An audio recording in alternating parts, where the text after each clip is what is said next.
আসসালামু আলাইকুম সুপ্রিয় দর্শক। রাশিয়ার আক্রমণ ইউক্রেনে বাড়ছে, এটি আমরা সবাই জানি। তবে এখন রাশিয়ার লক্ষ্য হলো ইউক্রেনের বিদ্যুৎ উৎপাদন এবং বিতরণ ব্যবস্থা।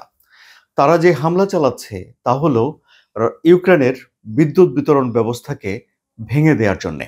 এটি বোঝাই যাচ্ছে। এবং দ্য গার্ডিয়ান একটা নিউজ করেছে যেখানে তারা বলেছে যে ইউক্রেনের বিদ্যুৎ ব্যবস্থাকে ধসিয়ে দিয়েছে রাশিয়া। কেন এই কথা বলেছে তারা? বলেছে কারণ রাশিয়ার হামলার কারণে কিয়েভের অনেক অঞ্চল অন্ধকারাচ্ছন্ন হয়ে গেছে। শুধুমাত্র রবিবারেই তাদের বড় বড় শহরগুলোতে ৮ থেকে ১৬ ঘন্টার বিদ্যুৎ বিভ্রাট দেখা দিয়েছে। অর্থাৎ মানুষজনকে অন্ধকারে থাকতে হয়েছে, উৎপাদন ব্যাহত হয়েছে, তাদের নিজেদের ঘরবাড়ি গরম রাখার যে প্রক্রিয়া সেগুলো ব্যাহত হয়েছে।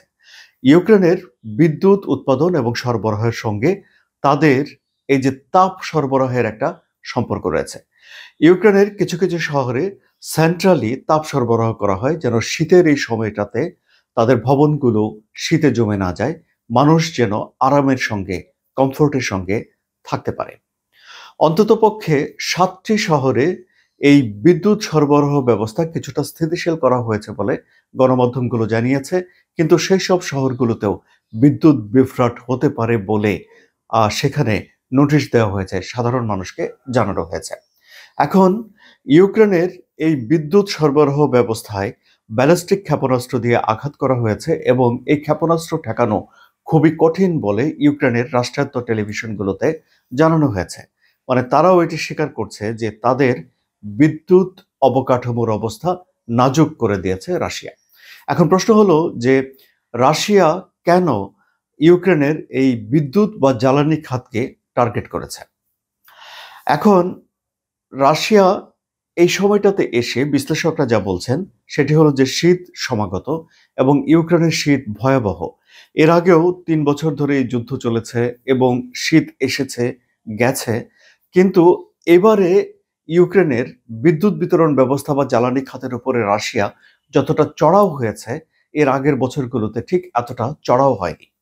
এখন হিসাব করা হচ্ছে যে যদি ইউক্রেনের মানুষজন অন্ধকারে থাকে, তারা যদি নিজেদের ঘরবাড়ি গরম করতে না পারে, তাহলে ডেফিনেটলি এই মানুষগুলো এই জায়গা ছেড়ে দেবে। হয় তারা এক শহর ছেড়ে অন্য শহরে যাবে অথবা দেশ ছেড়ে অন্য কোথাও যাবে। তাহলে যদি দেশ ছেড়ে চলে যেতে হয় তাহলে তাদেরকে ইউরোপের কোনো না কোনো দেশে যেতে হবে। এরই মধ্যে বিপুল সংখ্যক মানুষজন ইউক্রেন থেকে ইউরোপের শহরগুলোতে গিয়ে বসবাস করছে। এমনকি খোদ জার্মানিতে ১২ লাখ ইউক্রেনের শরণার্থী বসবাস করছে, পোল্যান্ডে ৯ লাখ রয়েছে। এবং কিছুদিন আগে যারা রয়েছে তারা একটু এই বিদেশে যাওয়ার শিথিল নিয়ম করার সুযোগটি নিয়ে ১ লাখ তরুণ চলে গেছে ইউরোপের বিভিন্ন দেশে। এখন ইউরোপের দেশগুলো যুদ্ধের প্রথম দিকে ব্যাপক সহমর্মী ছিল ইউক্রেনের প্রতি।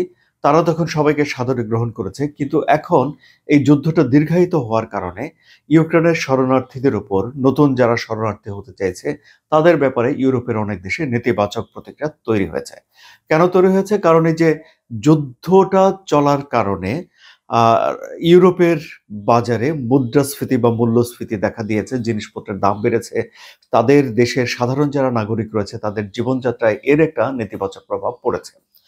সরাসরি প্রভাব পড়েছে তাদের জ্বালানি খাত এফেক্ট হওয়ার কারণে। কারণ গত ৫০ বছর ধরে রাশিয়া মানে সোভিয়েত ইউনিয়ন যখন ছিল তখন থেকেই তিলে তিলে ইউরোপে তাদের জ্বালানির বাজার তৈরি করে রেখেছে। একবার ইমানুয়েল ম্যাক্রন এক বক্তৃতায় বলেছিলেন যে ইউরোপ তাদের দৈনন্দিন নানান প্রয়োজনীয় বিষয়ের জন্য চীনের উপরে নির্ভর করে, নিরাপত্তার জন্য তারা যুক্তরাষ্ট্রের উপরে নির্ভর করে এবং জ্বালানি খাতের জন্য তারা রাশিয়ার উপরে নির্ভর করে। অর্থাৎ এই দায়িত্ব যেন ইউরোপ রাশিয়াকে দিয়ে রেখেছে। ফলে এই যে যুদ্ধের কারণে রাশিয়ার জ্বালানির বাজার ধীরে ধীরে ইউরোপে বন্ধ হয়ে গেছে। ইউরোপকে বিকল্প জায়গা থেকে জ্বালানি ক্রয় করতে হয়েছে।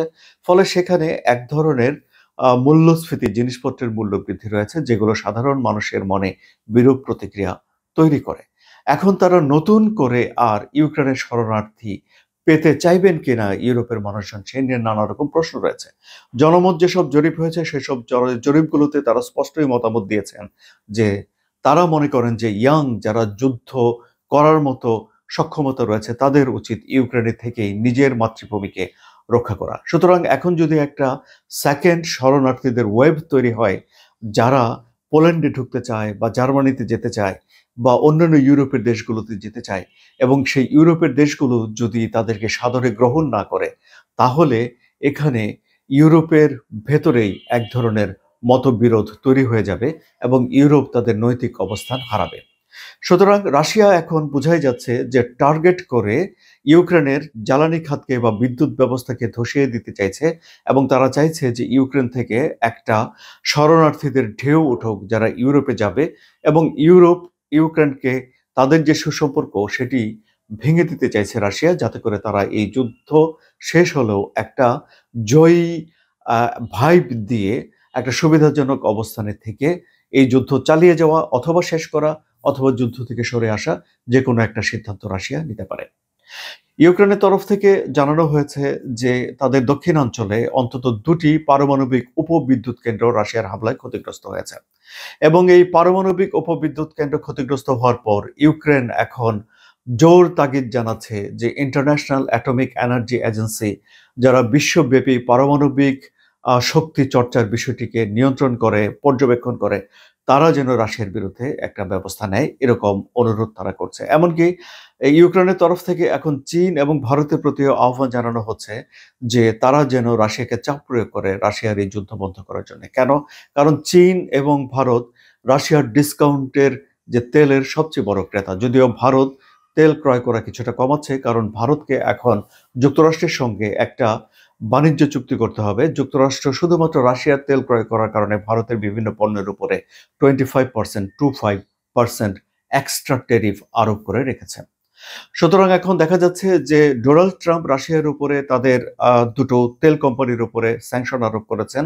অর্থাৎ অর্থাৎ রাশিয়া যেন তাদের তেল বিক্রি করতে না পারে, তেল বিক্রি করে যেন বেশি টাকা নিয়ে আসতে না পারে, সেটি বন্ধ করার দিকে যুক্তরাষ্ট্র এবং পশ্চিমা বিশ্ব মনোযোগ দিয়েছে। অন্যদিকে ইউক্রেনও রাশিয়াতে যেসব হামলা ড্রোন দিয়ে চালাচ্ছে, সেগুলো তারা রাশিয়ার জ্বালানি খাতকেই টার্গেট করছে। এখন তাহলে আমরা দেখতে পাচ্ছি যে শীত প্রধান ওই অঞ্চলে এখন দুই দেশেরই মেইন টার্গেট হলো একে অন্যের দেশের জ্বালানি খাতকে ধসিয়ে দেয়া। যদি তুলনা করা হয় তাহলে এখন দেখা যাচ্ছে যে ইউক্রেন মোটামুটিভাবে অন্ধকারাচ্ছন্ন হয়ে তারা একটু বেশিই কাবু হয়েছে বলে আমরা ধরে নিতে পারি। আপনাদের কি মত? সুপ্রিয় দর্শক, আপনাদের মতামত কমেন্টে জানান। আলোচনা যদি ভালো লাগে তাহলে সাবস্ক্রাইব করে চ্যানেলের সঙ্গে থাকুন। ধন্যবাদ।